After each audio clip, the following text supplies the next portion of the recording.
How many have major goals you'd like to achieve? Raise your hands, please. Very good. I want you to shake someone's hand on your right and left, look them in the eyes, and say with conviction, you have something special. Do that quickly, please. Very good. I like to ask that question before I speak, because I like to know who's in the audience and what your expectations are for your life. And when I ask that question, a lot of people raise their hands. Some people don't. Some people don't want anything much. Most people operate in the area of survival. How many of you know people who should be here? Raise your hands, please. See, they're fine just like they are. Now, but there's some people who that just surviving is not enough. I believe that there are three types of people in life. They're winners, they're losers, and they're winners who've not discovered how to win yet. And these individuals, it's something about them that drives them, that they will invest in themselves. They go to seminars and workshops and lectures, and they're seeking, there's something in them that says, I can do better than this. That there are people who would be glad to be where they are and would be happy, but they're not. How many of you know if you had your life to live over again, you can do more than what you've done thus far? Raise your hands. I was reading a story about George Bernard Shaw, who was a very brilliant man in his day, and I love to quote him.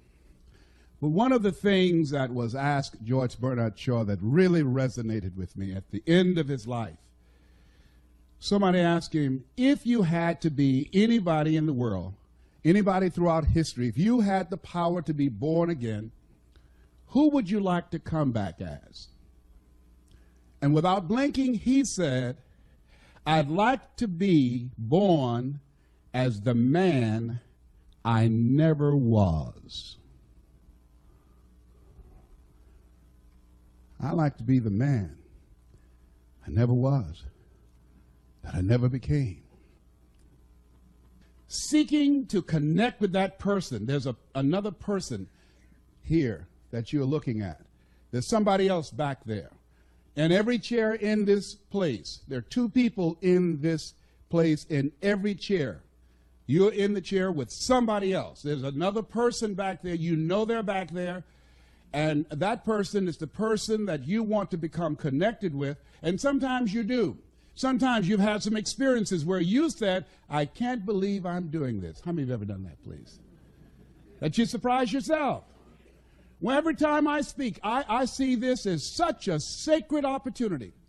And I'm so happy. Sometimes I think I'm dreaming. Because when I look back on my life, and this Les Brown that you see was in bondage for so many years. Didn't come out till late in my life. I had him under arrest. I was in bondage with fear. I wanted to do what I'm doing. And I thought about things I wanted to accomplish, and I held myself back because I was afraid to fail. I was afraid to make mistakes. I was afraid that I would embarrass myself. I was intimidated by people who had college degrees because I didn't have a college degree. I still don't have a college degree. And so I would think about the things I wanted to do, and then I would start thinking about the fact, Les, you can't do that. So that's what I told this guy in me. Les, you can't do that. You don't have a college education. Les, I hear what you're saying, but come on, be logical. Be practical. You can't do that. I know you feel good going to see Zig Ziglar and Tony Robbins and the late Dr. Norman Vincent Peale and Robert Schuller. I know they motivate you and inspire you, but get real. You can't do that. You never worked for any major corporation. Come on. Let's be practical. Be logical. Oh, yes, I know people told you you have a gift of gab and you have a nice personality and you're funny and you make people feel good and you make them laugh, but you become a speaker, speak for corporations, train and teach people and motivate people to do something you've never done. You're not rich. You're not successful. You don't have any books. You don't have the resources. You don't know the people. You don't have the contacts. You can't do that, Les Brown. See, my heart said, I can do that. When I looked at my dream and saw someone doing what I love to do, I love to help people. How many love to help people? And my heart said, I can do that. And then I made a critical mistake. I asked, how? The mind became operative. The mind came up front and said, Les Brown, I heard what your heart said, but I want to ask you, how will you do that? And so I went from my heart to my mind, and I tried to figure it out. How would I do that? At that time, I wanted to earn $1,000 an hour. My mind said, do you make $1,000 a week? I said, no. Okay. Have you ever done this before? I said, no. Okay. Well, I'm not saying you can't do it, but let me ask you some other questions, all right? Have you any contacts with anybody that can teach you how to do this? No. Okay, well, maybe there's something else. Do you have the money? No. Do you have the credentials? No. Will anybody stand up for you and say, oh, he's done it for me and I know he's good? No. Well, let me ask you, do you really think you could do this? No. There's an African proverb that says, if there's no enemy within, the enemy outside can do you no harm. How many of you ever thought about something you wanted to do? You felt it in your heart. You couldn't explain it.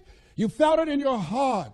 And you talked yourself out of it. Raise your hand if you know what I'm talking about. I talked myself out of it. No one did it to me but me. The forte of fruiters is not in our stars, but in ourselves, that we are underlings. My first major goal was I wanted to buy my mother a home. And I achieved that. I'm adopted. I feel like Abraham Lincoln, who said, all that I am and all that I ever hope to be, I owe to my mother. Saw a sign once that said, God took me out of my biological mother's womb and placed me in the heart of my adopted mother. My mama was a good woman. She adopted 7 children. Mama only had a 3rd grade education, but I admired her character. I admired her personality. She never met strangers. Mama met you right now. She would talk your head off. You know, she was a funny woman. She always had a sense of humor. Mama walked fast. We walked with Mama downtown. We had to hold her dress. Mama would walk fast. We trying to keep up with Mama.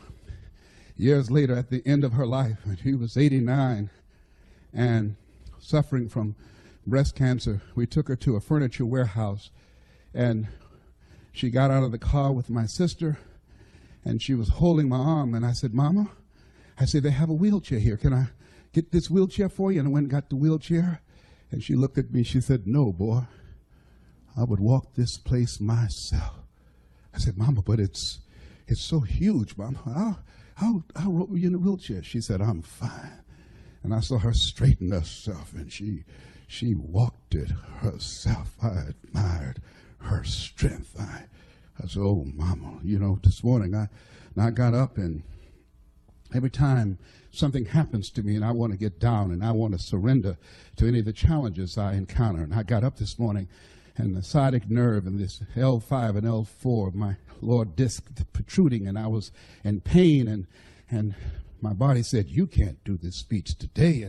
And somebody said, are you going to surrender to this pain, or are you Mamie's boy?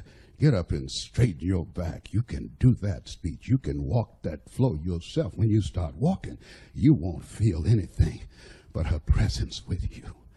Sometimes we have to stand up inside ourselves. Sometimes we have to fight ourselves. Sometimes you have a dream and goal that you want to achieve, and you say, oh, I can't do that. You got to tell yourself to shut up. I can do it. Don't tell me I can't do that. Sometimes you got to talk to yourself. I can do it. I'm Mamie's boy. Oh, I can do this. Oh, I will do it. I have got to do this. What you think about your dream? And I want you to increase your dream dramatically. I said you have something special. I'm telling you what I know. You have greatness in you. You have the ability to do more than you can ever begin to imagine. I don't even know you, but I'm telling you what I know from my own experience. And greatness, ladies and gentlemen, greatness, it's a choice. It's not your destiny. Most people never discover their greatness. Most people, ladies and gentlemen, go to their graves living a life of mediocrity.